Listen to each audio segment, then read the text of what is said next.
Just how effective has Joe Biden's federal vaccine mandate actually been? Well, if you ask Joe Biden, it's going extraordinarily well. But don't take it from me, not from some liberal think tank this comes from, but here's what Wall Street's saying. Goldman Sachs, quote, vaccinations will have a positive impact on employment. It means less spread of COVID-19, which will help people return to work. Moody's on Wall Street. Vaccination means fewer infections, hospitalizations, and death. In turn, it means a stronger economy. One economist called vaccine requirements, and I quote, the single most powerful, he didn't say single, the most powerful economic stimulus ever enacted, end of quote. The most powerful economic stimulus ever enacted. That is quite the statement. If you remember, on September 9th, Biden announced his plan to coerce 80 million people into getting the vaccine or lose their jobs. The mandate, which goes into effect November 22nd, requires all federal employees and contractors, as well as any employee of a company with more than 100 workers, to get the jab. There is a weekly test option for the employees of private companies, but no testing option for the federal workers and contractor works from.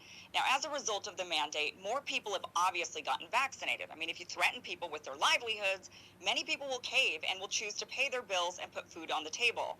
But despite Biden insisting the mandate is a powerful economic stimulus that's getting the country back on track, many people have chosen to quit their jobs. And as a result, we're now seeing an unprecedented shortage of workers across a variety of essential industries: hospital workers, home health care aides, police officers, firefighters, pilots, border patrol, port workers, truck drivers. Industries that were already facing worker shortages for a variety of reasons are now seeing major disruptions due to workers resisting the mandates.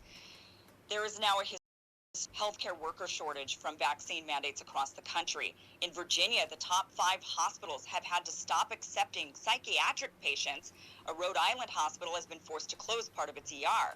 A maternity ward in upstate New York has stopped delivering babies. 60% of nurses are reportedly thinking of leaving Oregon's largest hospital. Hospitals in rural Texas are at risk of being shut down. And on top of this, nursing homes and home health care aides are resigning, causing a massive shortage. Seattle is looking at letting 40% of its police force go. And in Los Angeles, the sheriff's department says it can't enforce the mandate because it can't afford its officers. Now, this might be welcome news to those who want to defund the police, but the issue doesn't stop with the police. The country is also facing a major firefighter shortage. The nation's supply chain has already been in a dire situation. We have a truck shortage and a lack of port workers that's causing dozens of cargo ships to be waiting at sea. And the vaccine mandates have exacerbated an already bad situation. It was hard enough to find workers for these jobs. Now with the mandates, that search has worsened. And over the weekend, Southwest Airlines canceled or delayed over 1,800 flights, claiming weather problems, which somehow didn't affect any other airline. Rumors are the pilots of the airline staged a breakout over the mandates, which caused the widespread disruption, and now people are stranded. So not being able to get a hospital bed because of a nursing shortage, not having police show up when a crime is being committed, not having enough firefighters put out a burning house, being stranded at an airport, and not being able to get necessary household items all seem to be a far cry from vaccine mandates getting the economy back. They seem to be doing the exact opposite.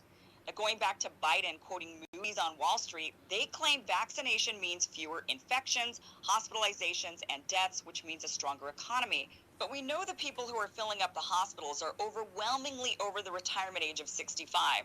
This and the fact that the mandates are required even for people who work from home, truck drivers who work alone, and also for people who have robust natural immunity makes more and more people wonder how much of this is about following the science or just political warming. So, Robbie, it doesn't look like these mandates are really working in the way that Joe Biden hoped. I mean, saying that, oh, this is getting the economy back on track, and we're just seeing sort of mayhem and utter collapse of industries. I mean, not being able to deliver babies in certain hospitals, not being able to be admitted to others. And a lot of that, we've heard a lot of talk about, well, it's because of COVID patients filling up hospitals, and a lot of the hospitals because we don't have staff for the beds. We have the beds. We don't have the staff. Right. And, so this is just kind of causing a problem on top of a problem. How do we even fix this? It's funny, if a bunch of public employees resign or quit because they don't want to get vaccinated, will inadvertently be the most libertarian president of all time. He'll accomplish what Reagan, Bush, Trump never could in firing a bunch of government workers inadvertently, which I think is funny. It's just funny that this is how it's going about. But yeah, no, I'm against these, especially because it doesn't make any sense. Look, if you're going to create the strongest case for doing vaccine mandates, there is no reason not to exempt people who've already had the disease and don't want to get vaccinated. We know from looking at the data, they have just as much protection.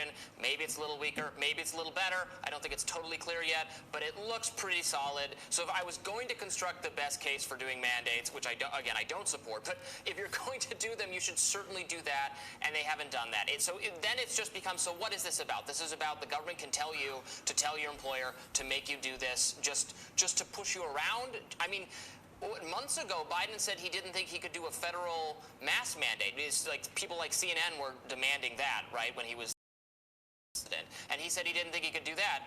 But he thinks he can require people to get vaccinated? If he didn't have that power, why does he have this power? So it makes no sense. And I think people are very frustrated and very sick of it. And just the things you've talked about. Well, what does this mean? They have to get a booster shot too, and then the booster to the booster, and so on and so forth. I just think it's unending if you accept this. Well, and it's just not helping. I mean, that's the biggest issue, is that even, as you mentioned, is that the mandates, you get a mandate and you think, or the promises that have been made, this is just kind of one more of those failed promises where they said, okay, if you get the vaccine, then you can go about your life. You don't have to wear your mask. You can have your Christmas with your family.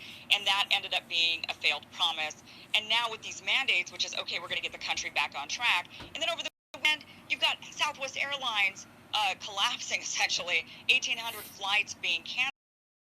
There's rumors that other airlines might have the same sort of thing happening to them, and we're also hearing rumors of Amtrak, rumors of American Airlines, rumors of police departments and firefighters and hospitals going under. I mean, these are essential services, and to have these going under like this is the exact opposite. And so it's just one more of those, 2 weeks to stop the spread. And then we had to go on and on and on and on with the lockdowns. Okay, wear the masks and everything goes back to normal. And that didn't happen. Get the vaccine, everything goes back to normal. And everything goes back to normal. This isn't ending. And it is causing so much frustration. And clearly the people just aren't buying it. We need everybody, especially in the healthcare field right now. People are already resigning out of just exhaustion. And, and then we add this on top of it. We're just losing people. So this is causing mayhem. It's not working. But I wonder if the administration is going to be able to backpedal on this and say, okay, never mind.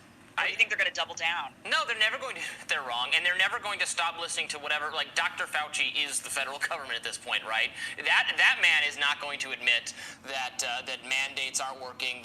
The public health establishment loves the new power it has and will never willingly give it up. So to backpedal would be an admission of failure, or an admission that they've used this power irresponsibly, and they are never going to do that because it would lead to too much blowback in terms of the power that we've given them, and they don't want to give that up. Well, and meanwhile, we're seeing other countries not mandating or even going backwards, and saying, okay, we're lifting these restrictions and we're lifting, so we're going in a different direction than a lot of the other countries